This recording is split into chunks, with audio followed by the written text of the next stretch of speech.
Hey friends, it's Simon Hurley and welcome to another gel press video. Today I'm going to be showing how to create some really awesome emboss resist backgrounds and then bring the gel press in to do some fun prints on top of it. So without further ado, let's get into it. Alright, starting off I'm going to use the Paisley background stamp. I love all of the detail in this one and kind of the elegance of it.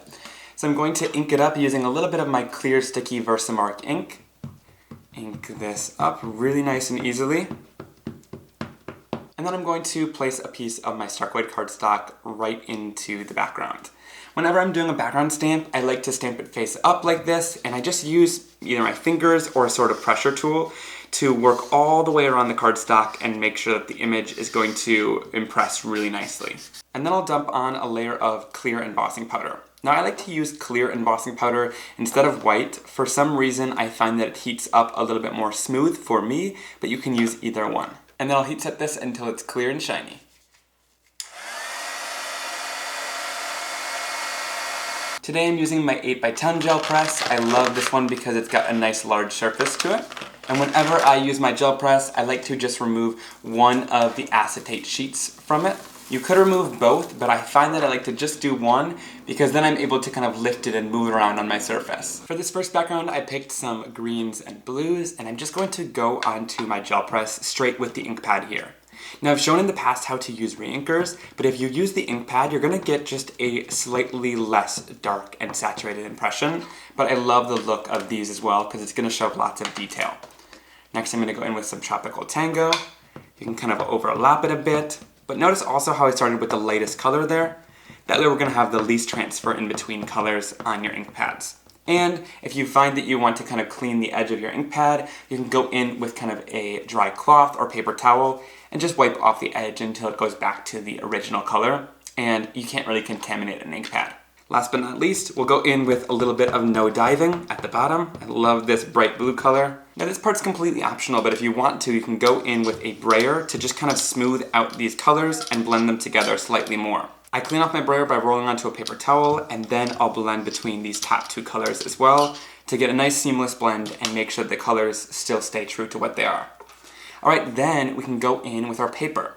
I'm going to just place this down right onto my ink there and give it some good pressure all the way around on your gel press. Then I can lift this off and you'll see the beautiful color that you get on there.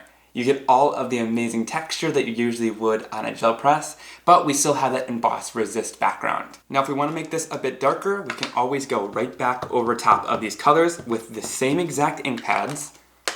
Go in with a little bit of Tropical Tango, and you can see exactly where you want to put them from the past lines. And then last but not least, I'm going with a little bit of Sight at the top. Then again, I'll brayer in between. I'm going to roll off on a cloth to make sure the color stays nice and true before I go into the next one. Kind of match up exactly where those lines meet. It doesn't have to be perfect because the colors will blend nicely together. And then we'll give some good pressure to transfer. And when we lift off, you can see that this is just kind of building up that background and creating a beautiful, darker look there. I'm super happy with how this background turned out, but there's still a little bit of excess color kind of sitting on top of the embossing. So to clean it off, I'm just going to go in with that same rag and just go in and buff off the white embossing. And there you're going to see it's a lot more clear and crisp white. To finish off this card, I think one of these larger flowers is going to look really nice on here along with a sentiment. Alright, I'm going to stamp this flower down with some black ink onto a piece of my stark white cardstock. And that'll pair nicely along with the bold love you sentiment from the same stamp set. I like to throw over a layer of clear heat embossing powder over my black images because I find it gives a nice finished effect. When it comes to really colorful backgrounds like we're using today, I find that leaving the floral image or whatever focal point a little bit lighter is better. So I'm going in with a detail blending tool today and just applying a little bit of my lightest yellow over the moon ink to the center of this flower. I think that'll pair nicely with the greens and blues. And it's just the slightest touch of color. Same thing with the green, I'm just adding a little bit of color down here and there. Then again, I'll just go in with my Fiskars Spring Assist scissors and fussy cut this image out quickly, leaving a little bit of a white border all the way around the image. Then I'll place my flower down on some foam tape and same thing with the sentiment, just using a little bit of foam tape to pop it up. And there we have our finished card. I love how that flower really finished it off nicely, but this background is so smooth and blended with that emboss resist using the gel press to add the ink. Now I want to share how to use a more fine detail image as well, so I'm using the Fresh Cut Flowers Slimline background stamp, and I'm going to follow the exact same steps. So again, going in with a little bit of VersaMark ink. I'll place it down onto my stark white cardstock, and then I'm going to again use my pressure tool to make sure that this all evenly transfers. With this one, my stamp got a little bit dirty, and so I'm going to use some white heat embossing powder, but like I said, either one will work. Alright, with this one I brought in some oranges and reds. Again, I'm going to start off with the lightest color here, which happens to be Guppy. I love this kind of yellowy orange color. And then I'll move into Prom Queen. Apply that right next. Last but not least, I'll move into Game Over on the bottom for a little bit of a darker color. And again, same thing here, we'll brayer in between these colors, and then to keep the color clean, we'll just kind of brayer off and then do the bottom half. And again, we can grab our next background. This one has the Fresh Cut Flowers background, and we'll go in and do some pressure to make sure that it all transfers. Lift that off, and you can see a little bit of it didn't transfer at the bottom there, so all we need to do is just press that section right back into the ink, and you're going to get a great transfer then. Now at this point I'm going to show you how to add a little bit more texture. So again, I'm going in with a second layer of ink, applying it in the exact same sections that we had earlier, doing a little bit of Guppy, move into Prom Queen, and finish it off with some Game Over. Now this time I'm going to bring in a little bit of texture. Here I'm going to use the Tiny Dots stencil, going to press this down, and then we can bring in our background and take the texture from that Tiny Dot stencil. To do this, you can use kind of a pressure tool or your brayer to just kind of brayer it down in between there. Now there's still some excess ink on the back of my brayer, so that's what you're seeing here. But this is just going to help it press it into the grooves of that stencil and get some of that ink down onto there. Alright, and when we lift it off, you'll see this background has all of that beautiful dot texture onto it. Check out how cool that is. Alright, and there's lots of prints still to be had here. I can go in with another piece of cardstock onto this gel press, and this is what I love about it, is you just get so many backgrounds and print designs from it. So there is that print off from just the background of the residual ink there that we didn't end up using. And then there's also still ink left on my stencil. So all I need to do here is just spray this down, get the ink moving on there, and then I can press this down onto my background. And there we have our last print from this one.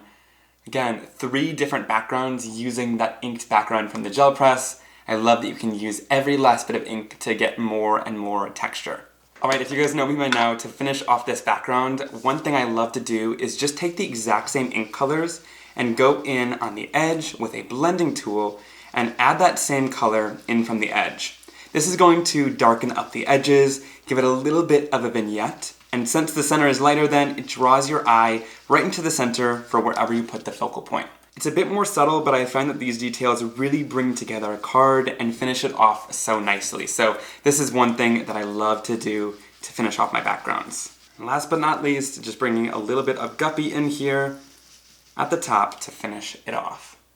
Alright, for the sentiments, I'm going to go in with Sketch Florals. I love this stamp set. I tend to come back to it often because it's got some great sentiments and images. I like to go in with the clear sheet and just see what I think is going to work best for it, and I honestly love the sentiment that says "Where flowers blossom, so does hope." I think it's so nice and encouraging and goes along well with the flowers we used.